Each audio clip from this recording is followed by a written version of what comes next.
Hi, this is Sarah with crushthecubicle.com. This video is in response to a question I got about my background and how it allows me to be prepared to support the Crush the Cubicle movement and program, and also how it helped me write the book, Crush the Cubicle, 101 Jobs You Can Do From Anywhere. So that's a great question, so thank you for asking that.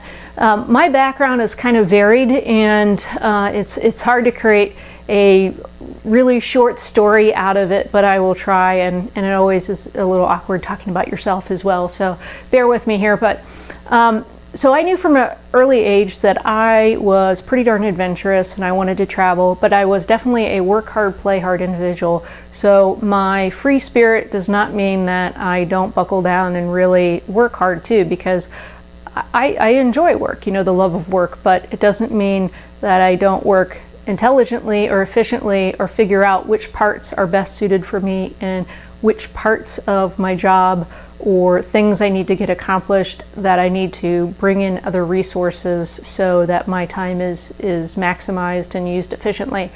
But where I was going with this is that I knew from an early age I liked to travel. I wanted to be efficient, I wanted to do things that I enjoyed, but that supported my lifestyle. So I was planning from an early age about what my career was going to be.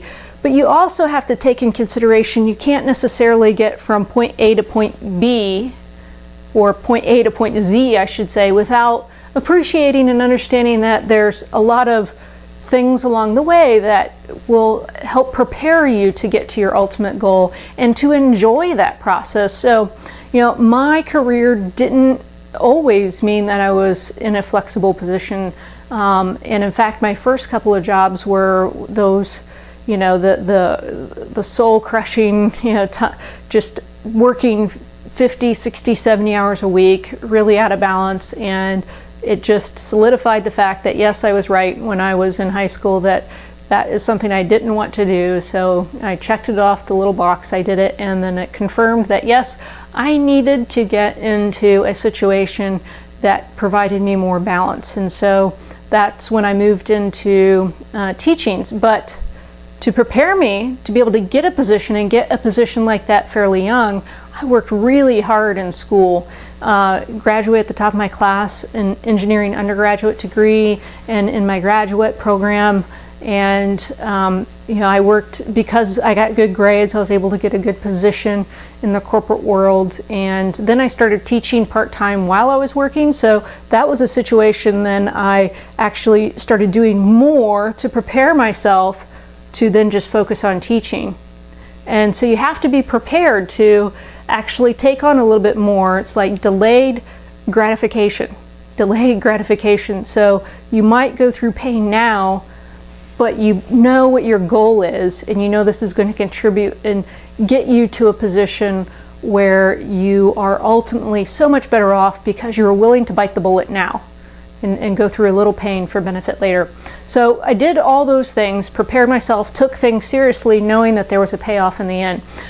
What are some of the positions that qualified me? You know, so I've been in about 9 different categories, even when I was in the corporate world, learning about the job types and functions that would lend themselves to more flexibility, and paying attention to who in that corporate environment was able to leave and work as a consultant and how they did that.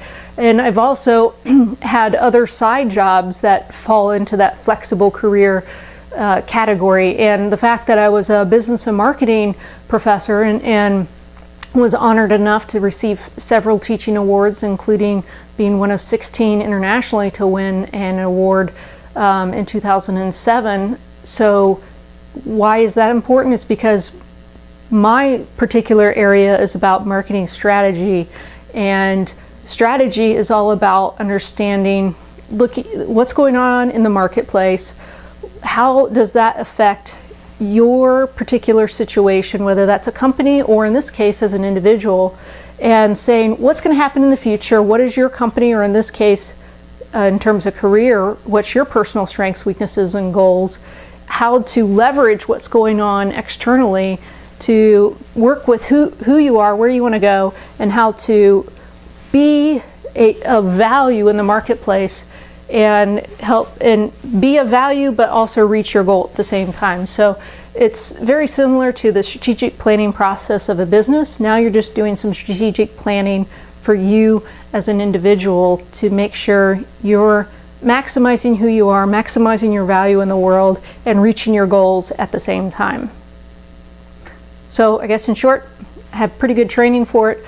I have good feel for the career market and have always kept an eye on the pulse of which types of careers are more flexible than others.